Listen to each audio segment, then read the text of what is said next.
Madam President, I rise today to discuss the growing threats to American national security and to the security of our friends and allies in the Middle East. Under President Obama and Vice President Biden, the policies put in place were a catastrophe for our allies in the Middle East and a boon to our enemies. They boosted the Muslim Brotherhood and criticized Arab governments that tried to crack down on religious extremists. They gave Palestinian groups tied to terrorism a veto over peace between our Israeli and Arab allies, and they elevated those groups. They pushed the catastrophic Obama-Iran nuclear deal, which dismantled pressure on Iran and put the Ayatollah on a path towards a nuclear arsenal, while sending pallets of cash in the dead of night as ransom for hostages. Of course, the Obama-Biden administration didn't tell the American people and didn't tell Congress what they were doing. Instead, they deliberately hid that information. They lied as long as they could about their policies. And they developed and built an echo chamber designed to drown out their critics. I rise today, Madam President, because history is repeating itself, because I am deeply worried that President Biden and the Biden-Harris administration are returning to the very worst policies and the very worst tactics of the Obama years, and that the consequences are going to be far worse. Once again, the Biden-Harris administration is boosting the Muslim Brotherhood and other religious extremist groups in the Middle East. They're elevating the Palestinians at the expense of our Israeli and Arab allies, and they're dismantling pressure on Iran. And once again, they are hiding those details from Congress. They do not want Congress to know, and they do not want the American people to know. And in some cases, unfortunately, they are outright lying. Madam President, I know that President Biden and his administration is refusing to answer, even lying about their Middle East policies, because I asked them. I asked them as part of questioning Barbara Leaf, the President's nominee to be the Assistant Secretary of State for Near East Affairs. Over the next several minutes, I'll discuss the answers I got back. Ms. Leaf has been and will continue to be at the center of the Biden-Harris administration's Middle East policy. She was responsible for Middle East policy from the very beginning of this administration as the Senior Director for Middle East and North African Affairs at the National Security Council. In her new position to which she's been nominated, she would be America's most senior diplomat for the Middle East. I asked Ms. Leaf written questions about Biden administration policies in multiple areas of Middle East policy as part of her testimony in front of the Senate Foreign Relations Committee. Her answers ranged from deliberately non-responsive to simply false, and throughout, thoroughly, deeply distressing. For example, right now today, the Biden-Harris administration is withholding $130 million of assistance for security and counterterrorism from our Egyptian allies, allegedly on human rights concerns. What we don't know is exactly why they're doing it and exactly what the Biden-Harris administration is asking for. Under the Obama administration, the United States repeatedly, inexplicably boosted the Muslim Brotherhood, which openly advocated terrorism against the United States. Those extremists were boosted at the expense of moderate Arab allies, and they consistently misled the public about their goals. Here, the only reason the American public found out in the first place about this $130 million is because the Washington Post revealed it. The Biden-Harris administration didn't explain to the American people what they were doing. It was only the reporting of journalists that revealed it, and we still don't know enough. We don't know the details. The Post reported that the administration is withholding the aid until Egypt addresses certain human rights concerns. We don't know what they are. They apparently include releasing 16 unnamed prisoners. We don't know who they are. So I asked Ms. Leave about these details. I asked about the 16 people. I asked for their names, their institutional affiliations, what they were charged with. I also asked if they were American citizens. And if they were not, I asked whether they were involved in organizations that push Islamic extremism or anti-Semitism. Ms. Leaf is obviously very familiar with the case. She wrote back over 1,000 words of highly technical responses. Here's just a third of her answer. That's the part we could fit on the poster board.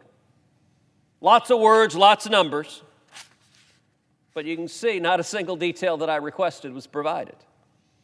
Of the 16 people the Biden-Harris administration is demanding that Egypt is released, you will see not a single name. None of them. Congress doesn't get to know who those 16 people are. The American people don't get to know who those 16 people are.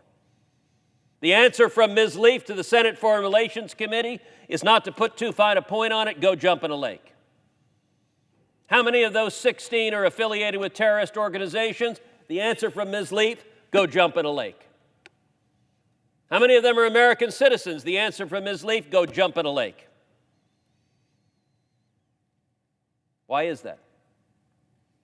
Why is that the Biden-Harris administration is extorting Egypt to release 16 prisoners, and yet they're embarrassed to say who those prisoners are? Well,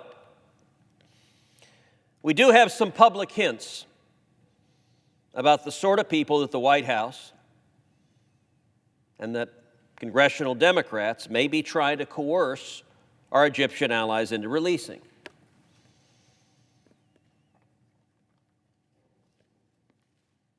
Buried inside a very recent Senate appropriations report, there is an instruction that seems very much like what we're seeing with these secret conditions.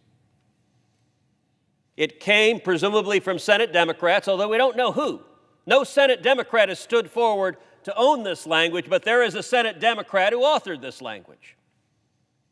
It says, in making the certification required by subsection A3A, the Secretary of State shall consider the cases of Ola Al-Qaradawi, Hossam Khalaf, Salah Sultan, Abdul Rahman Tariq, and Mohammed El-Bakr.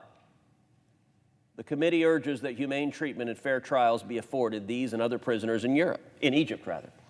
So apparently, for some mysterious unnamed Senate Democrat who's unwilling to put his or her name to it, these names are people the United States should champion. And it suggests the sorts of people the Biden-Harris administration may be trying to extort Egypt into releasing. Who are they? Well, let's start with Salah Sultan. Who is Salah Sultan? He is a Muslim Brotherhood propagandist. He's a hate preacher. He is someone who goes on TV over and over again and preaches the most vicious sorts of libels against Jews.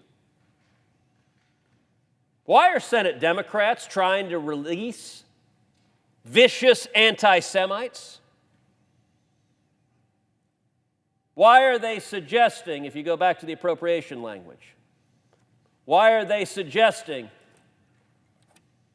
in the appropriation language that the United States should be fighting to release that anti-Semite and hate preacher? We don't know, because Senate Democrats aren't defending that position, and the administration refuses to answer. Who are some of the other people on that list? Well, you have Mohammed El-Bakr. He was a Salafist youth activist. He was part of the revolutionary youth who started the revolution, and he's been implicated in security violations. How about Ola al-Qaradawi? She is the daughter of Yusuf al-Qaradawi, who is one of the major voices for jihad inside the Muslim Brotherhood. The paper trail on her is deliberately opaque from both sides. How about Hossam Khalaf?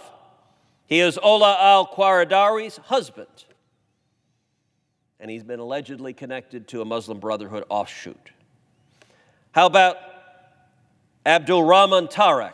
Well, that's an unknown whose presence has not been accounted for publicly. And yet these names have mysteriously appeared in a Senate Appropriations report. When I asked Ms. Leaf about it, she provided 1,000 words and not a single name. And I will tell you that actually the names on that list are not secrets from Congress. They have been provided to Congress in a classified form. So, Madam President, you and I can go into a secure SCIF, and we can read it in the SCIF. We can read the names. You know what we're not allowed to do? Tell anyone what the names are. Why is it those names are classified? They're classified because President Biden and Vice President Harris don't want the American people to know who it is they're trying to release. There's no reasonable justification for those names to be classified. They are extorting our friend and ally Egypt to get 16 people released from jail, and they refuse to tell us who. The American people have a right to know if the Biden administration is trying to pressure our allies to release Muslim Brotherhood extremists, if the Biden-Harris administration is trying to get our allies to release anti-Semites, and if they are, to hear a justification for why. But Ms. Leaf instead simply defies the Senate and refuses to answer. Let's turn now to Israel. During the Trump administration, there was a decision to stand shoulder to shoulder with Israel, which led to an historic flowering of peace across the region. The name and framework for those peace agreements was the Abraham Accords. This was something that the Obama administration said would never happen, and something, unfortunately, tragically, that they were actively hostile to. The Obama administration insisted that Israel would have to make massive concessions to the Palestinians on their sovereignty, on the security of Israel, before there could ever be peace deals between the Israelis and their Arab neighbors.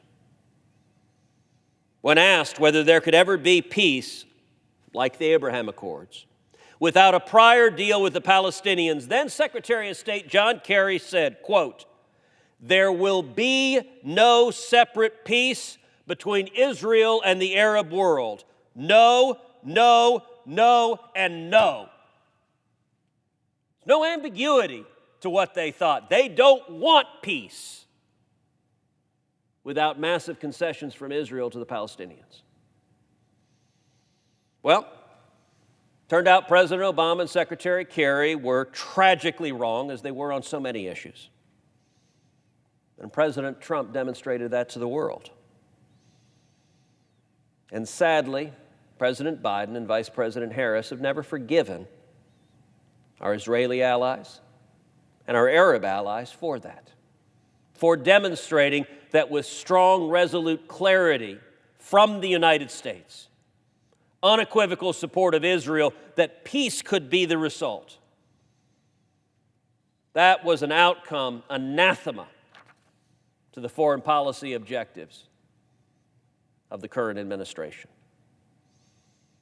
As a result, there are many in the Biden administration that are enormously, deeply, seethingly hostile to the Abraham Accords.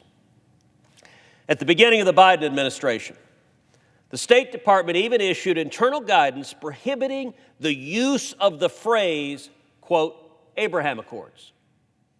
Those words were verboten. You may not say those words. The instructions were instead to call them the normalization agreements.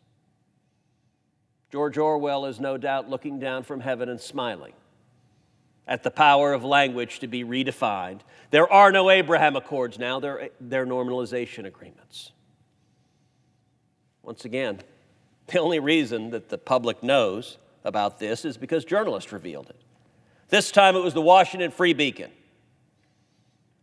But the details have never been clarified. After those public reports, the Biden administration was forced to at least partially reverse that policy. They insisted they fully support the accords that must never be named. But it's not clear how true or how broad that reversal has been. On September 13th, U.S. Ambassador to the UN, Thomas Greenfield, gave a speech about the Abraham Accords in which she stubbornly refused to utter the words Abraham Accords. Instead, following apparently the State Department guidance, she simply used the bland term normalization agreements. On October 13th, Secretary Blinken met with Israeli Foreign Minister Lapid, and the spokesperson issued a formal readout from that meeting. Once again, the formal readout from the State Department carefully eschewed any mention of the Abraham Accords and used the bland term regional normalization efforts. This is conscious, this is deliberate, this is a pattern. It's a classic example of where congressional oversight is called for. Madam President, many Senate Democrats claim to support the Abraham Accords. Now, I would note, I was at the White House for the signing of the Abraham Accords. Not a single Senate Democrat showed up for that historic peace agreement. None. Presumably because of partisan loathing of President Trump. But nonetheless, congressional Democrats say they support the accords today. If that's true, we need to see congressional oversight. And so I asked Ms. Leaf for the specific guidance that was issued to the State Department. Give Congress, give the Senate the written guidance prohibiting reference to the Abraham Accords. We know about it from public reports in the media. She and the State Department refused. They refused to provide that guidance to Congress. They refused to show it to the public, and they're doing it. It's not accidental. She refuses to answer this question because they want to hide it from the American people. Just like the names of the 16 prisoners they're demanding that Egypt release. Presumably, if the American people knew those names, knew the affiliations, knew the backgrounds, they would be outraged. Likewise, if the American people read the written guidance issued by this State Department prohibiting uttering of the words Abraham Accords, then the charade so many Democrats try to play of supporting those accords would be that much harder to maintain. A third example, turning to Iran.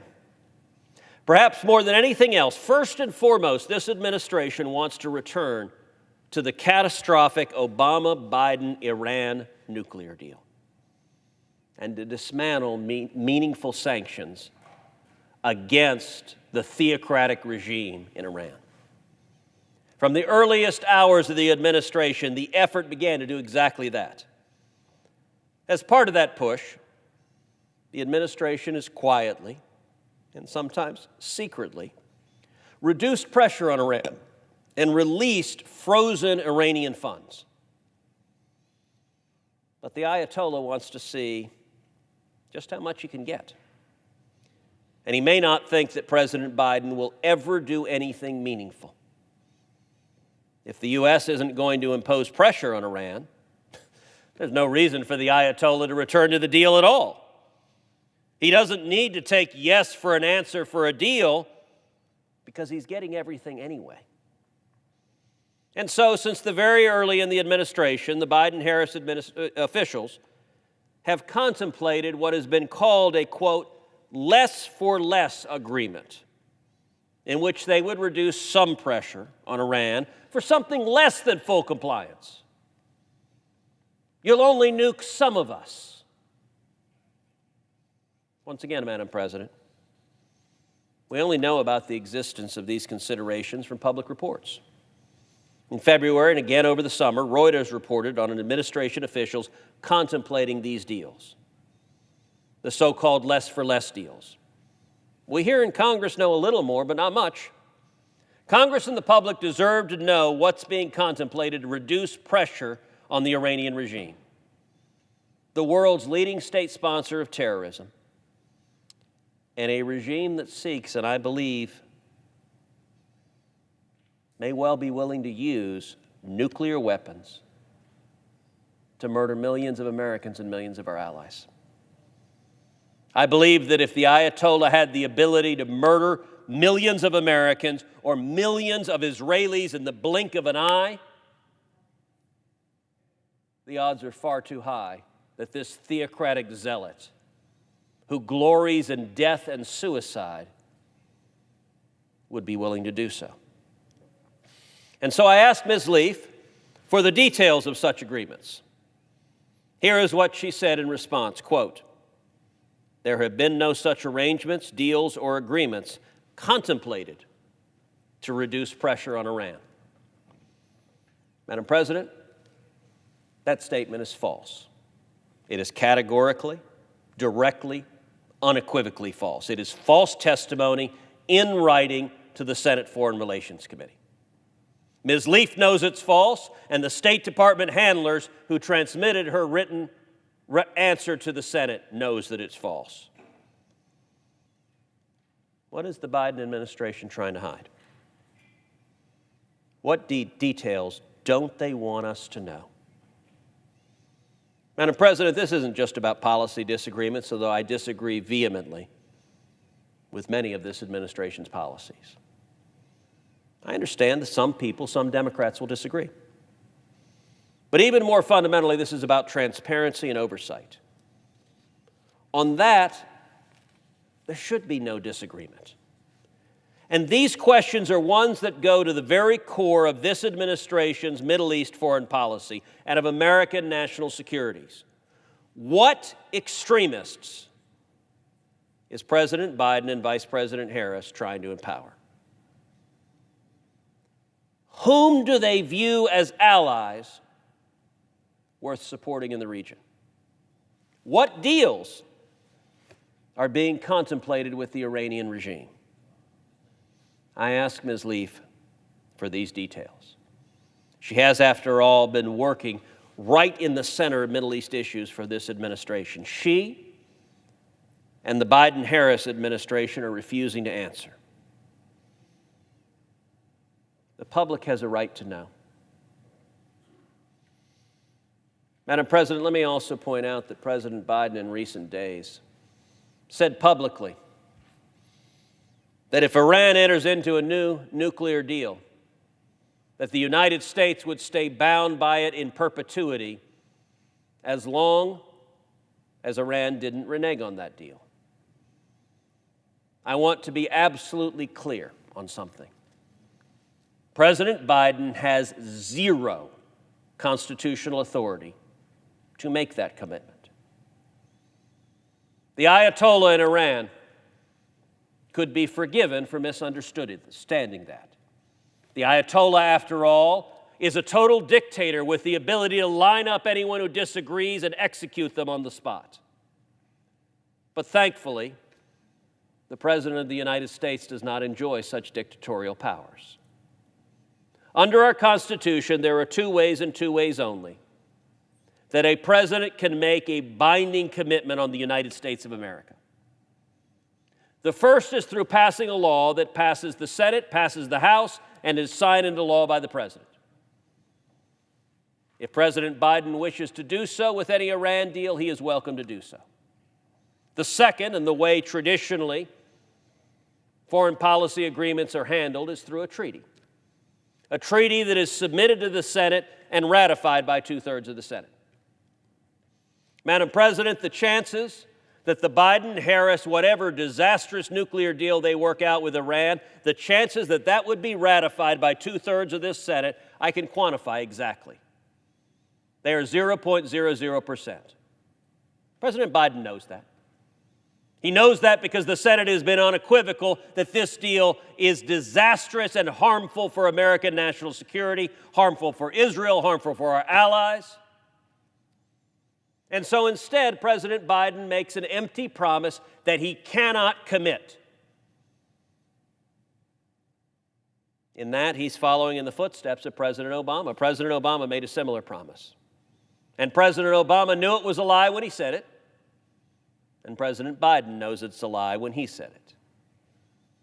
And history demonstrated that President Obama told a falsehood.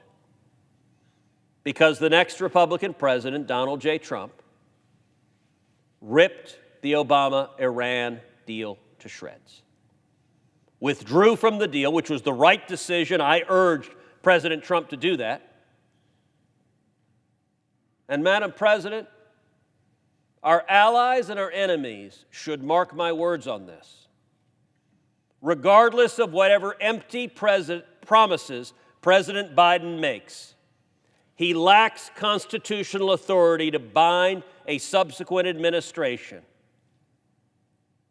And I believe it is 100% certain that the next Republican president who is sworn into office will once again rip to shreds any disastrous deal negotiated with the Ayatollah in Iran.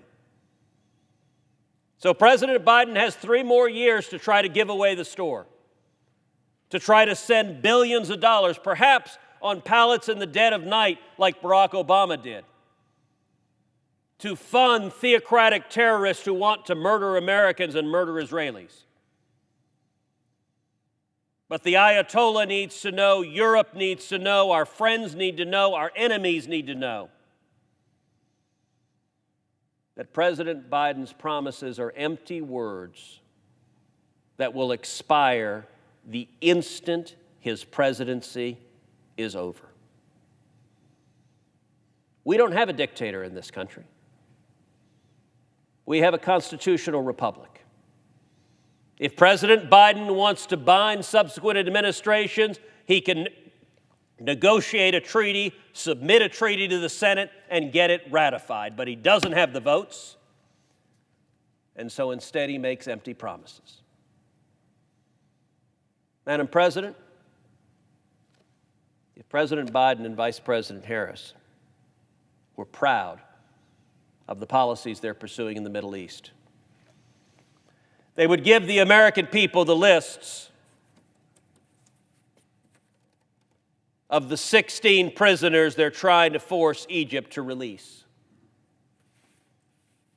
We know multiple of the names Senate Democrats have put in the appropriation language are affiliated with the Muslim Brotherhood. We know one is an anti-Semitic hate preacher. And we suspect that the administration knows full well that if it released those names, it couldn't defend them to the American people. It's counting on darkness and secrecy to hide their conduct. And I believe the Senate, both Republicans and Democrats, have an obligation to the American people to shine a light.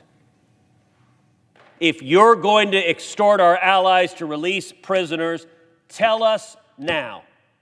Are they affiliated with the Muslim Brotherhood? Are they anti-Semites? Are they a national security threat to the United States or our allies? The American people deserve to know. I yield the floor.